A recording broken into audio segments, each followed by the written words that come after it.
Everything you think you own is an illusion. The house you live in, the car you drive, the money in your bank account, even the body you inhabit, you are treating them as yours, and Krishna's urgent message is that this single, fundamental mistake is the source of all your suffering. Your attachment to what you believe you possess is a cage you have built for yourself, and your anxiety is the sound of you rattling its bars. Today, we are going to give you the key to unlock that cage. By understanding the liberating truth of non-attachment, you can break free from the fear of loss and find a peace that cannot be bought or sold, a freedom that comes only when you realize that you are not an owner, but a custodian. The first and most difficult illusion to break is the ownership of your own body. You say my body, but is it really yours? You did not design it. You cannot command it to stop aging. You cannot prevent it from getting sick. It functions according to its own complex laws, most of which are completely beyond your conscious control. The Vedic scriptures teach that the body is a temporary vehicle, a machine made of earth, water, fire, air, and ether. You, the soul, are the driver. To think that you are the car is the primary mistake. Imagine the feeling of this separation, a distinct awareness that you are the conscious self, and the body is a tool you are using for a short time. This is not a morbid thought. It is a profoundly liberating one. If you are not your body, then you are not its inevitable decay. You are the eternal passenger, and your journey continues long after this vehicle has been discarded. This is the first step, to loosen the grip of identification with the physical form. From this primary illusion of bodily ownership stems all other false claims. You use this temporary body to acquire other temporary things. You work hard to buy a house and you call it my house. You build a career and call it my career. You accumulate wealth and call it my money. But these are all just extensions of the initial mistake. They are temporary arrangements, props on the stage of your life. A king may live in a palace, but when he dies, he leaves it behind. A wealthy merchant may have vaults of gold, but he cannot take a single coin with him. Krishna teaches that everything in this material world belongs to the supreme source from which it came.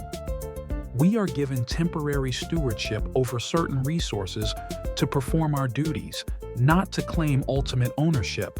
This is the principle of Ishavasya, the understanding that everything is pervaded and owned by the divine. Feel the lightness that comes with this realization. The heavy burden of protecting, defending, and ensuring your possessions begins to lift. You are a caretaker, a manager, not the ultimate proprietor. Your role is to use what you have been given wisely and responsibly, without the anxiety that comes from a false sense of ownership. A vivid illustration of this principle is Krishna's own life in Vrindavan. As a young boy, he was the beloved prince of the cowherd community. He was surrounded by love and abundance. Yet, he demonstrated perfect non-attachment. He played in the dirt, he shared his food freely, and he owned nothing but his flute. His joy did not come from what he had, but from the loving relationships he shared. He showed that true wealth is not in possessions, but in connection to others and connection to the divine. The gopis, the cowherd girls who loved him, were also masters of this principle. They were willing to give up everything, their household duties, their social reputation, their personal comfort, just for a moment of connection with him.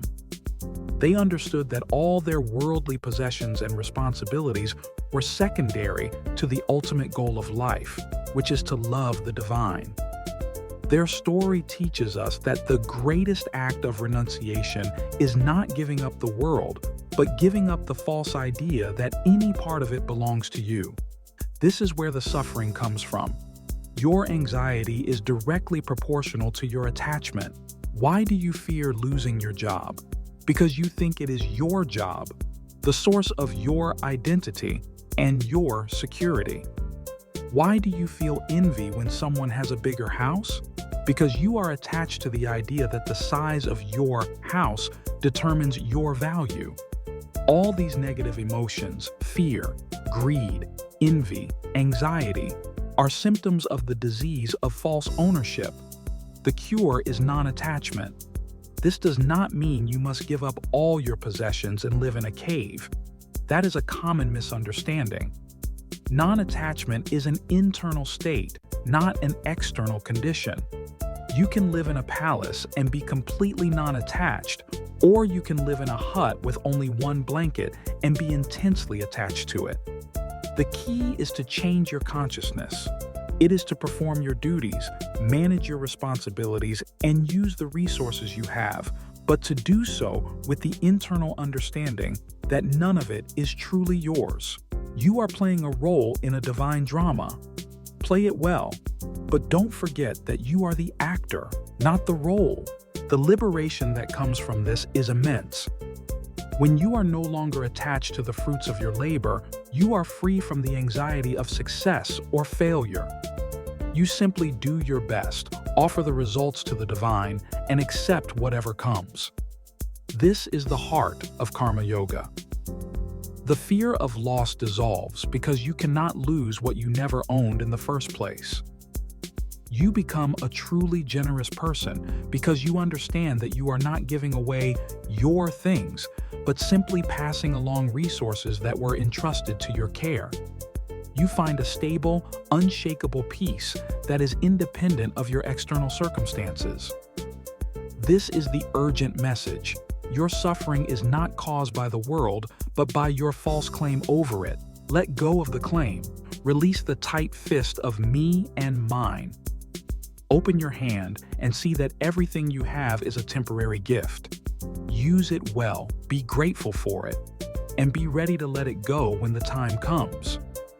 This is the path to true freedom, the peace that surpasses all understanding. If you are ready to start loosening the chains of attachment, to learn the art of living in this world without being owned by it, then subscribe.